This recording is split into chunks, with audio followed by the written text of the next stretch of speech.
Who's there? Stop right there! Wait a minute, who the hell is Dara? Welcome back to the channel, everyone. With Henry Cavill's departure from Netflix The Witcher, I'm gonna be talking today about what I believe are the biggest differences between the books and Netflix show. Maybe we get to see why our beloved White Wolf decided to leave the show, and I do understand that Henry Cavill does a portrayal of Geralt more closely to the games, but this is not gonna be the video talking about that. Today we're gonna be starting with seasons 1. The following weeks we're gonna be talking about seasons 2 and 3, so let's just forget that those exist. Let's just pretend that this magical video was made back in 2019, so nothing happened until next week. Then next week we can talk about those kind of things. Now before this video starts, I've read your comments loud and clear. Geralt is not ugly. The people's voice has been heard. For the record, Geralt is not ugly. Okay, we're through with that. All right, so let's just dive in and go right into the exciting stuff. Starting with Dara. Now, if you're new to the Witcher lore, welcome. The books are amazing, the games are incredible, and the show is, it's a mixed bag. I don't want to jump on the whole hate bandwagon against Netflix adaptation of the books to a series, so the whole idea of this video is just to point out what I believe are some big differences. Sure, some things I'm gonna believe are bad, but they're not necessarily bad, it's just that I believe that they're bad. This is just an opinion. It's not a fact, it's opinion of a guy on the internet, nothing new around here. So before this video starts, I'm gonna pop in the whole major spoilers ahead about a show that was launched 5 years ago. Maybe you just stumbled across this video thinking, maybe I'm just gonna watch season 4, I'm just trying to find a recap, and this popped up. So yeah, there's gonna be spoilers from season 1, so if you don't want spoilers, just skip the whole video entirely, but it's a 5-year-old show now, so you just go ahead, just watch it. Let's begin with Dara. Dara, the mystery elf. Who the hell is Dara? I'll tell you that much, he's not in the books. Netflix made that character out of thin air. And the problem with Dara was, I thought he was a character just to deliver exposition, but the thing is, he ends up hijacking a major storyline on the Brockulan Forest. Speaking of new characters made just for Netflix, let's talk about the Adonis. Another total fabrication from Netflix to be in the show. In the book The Tower of Swallow, we learn what happens to Cahir after he fails to capture Ciri. However, there is no mention of Cahir employing a Doppler to take Mousek's form just to lure Ciri and our favorite elf Dara out of the Brockulan Forest. Additionally, if he needed to know everything that Ciri knew,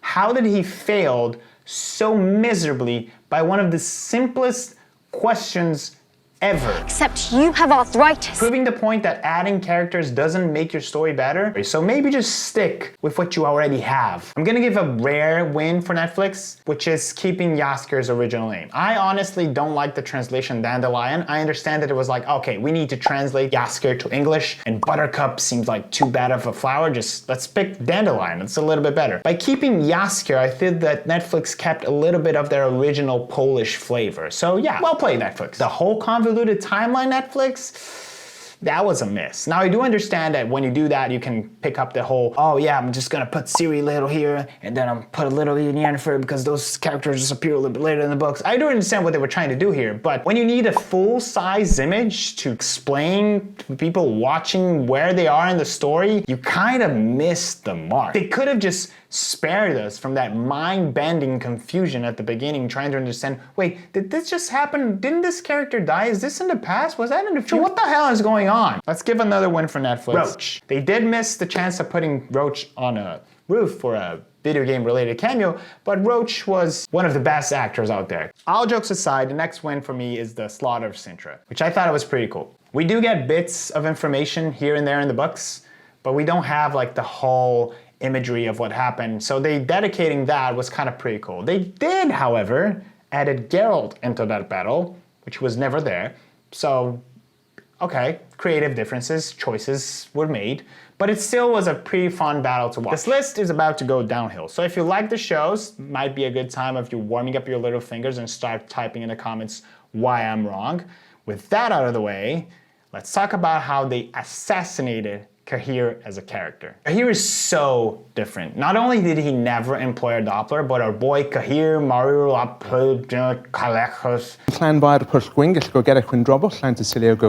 was just turned into Darth Vader light. In the books, Cahir is complex. He's even romantic. But in the show, they just made him like bad guy from Nilfgaard that's going after Ciri. Gone is that nuanced character, replaced by a cookie cutter villain that just might as well just twirl his mustache while he's at it. But when it comes to love, we have Istred. Which, by the way, what the hell is he doing in Adaptation? In the books, Istred is only mentioned briefly when Yennefer mentions that he cheated him with an ex. But Netflix, on that whole Game of Thrones bandwagon, probably thought, hey, why not try to find a plot here where we can have more people have sex on camera. Beautiful, actors getting all sweaty, all that kind of thing. Now, Istred wasn't the only character that I thought, what the hell is he doing here? It was like Triss. Triss, yeah. When she appeared, I just briefly noticed it was her. I actually noticed it was Triss after the show when I was watching comments on my phone. I'm like, wait, that was Triss? The thing is, Triss doesn't appear this early. So it was like, what? This is the Triss. Now, I know I'm not supposed to bring up the games here, but I was wondering, maybe they just introduced Triss this early, just to pander a little bit to the gaming audience that just loves Triss so much. Maybe they wanted that specific drama for the future. That was the whole idea, And for those who play the games, just remember, you have to make a choice. You can't have them both. And you have to choose Yennefer. Now, before we discuss the last thing, I just wanted to go for a quick bonus round trivia. If I had the time, I'm just gonna put some cool animated graphics here. Queen Calanthe's dramatic tower jump never happened. Also, she has elven blood herself. Never mentioned. Tessaya Vries, on the show, she's cold and manipulative and she calculates every move. On the books, she's kind of one of the best characters in the books. Bonus thing. The actress who portrays Tessaya also does Anna Henrietta in the games. I know I wasn't mentioning the games, but again, games. They're part of The Witcher. Just deal with it. The Battle of Sodden Hill, it gets an entire episode, and in the book it's just whoa, that happened. Cool. I mean, they gave Netflix the whole carte blanche of okay, we got this mention on the book. We can make whatever we want and people just can't compare it on the YouTube video 5 years from now. All right, trivia time's over. We get to our last difference, which brings us all the way back to Dara. Did I mention Dara already while I was wearing another shirt? Yes, but the problem isn't Dara himself. The problem is that it isn't Dara who meets a 10-year-old Ciri in the Brokilon Forest. It's Geralt. Now, why is Geralt meeting Ciri in the Brokilon Forest so important? In Netflix, they only meet at the very end. Where's our family bond? Why are they so relieved to meet each other if they haven't met before? And don't get me started with the whole who's Yennefer question. Who is Yennefer? Come on, how about we just break this whole destiny trope? How about we just show that Ciri is more than just Geralt's destiny? This change fundamentally alters the whole relationship between Geralt and Ciri. Where's the family bond? Where's the shared experiences? Where's all the things that make Geralt and Ciri such a family? Their bond is forged in the books through profound moments, through shared experiences, while Netflix goes on that whole destiny trope alone. That's why they matter to each other, just destiny. Without this, something essential is missing.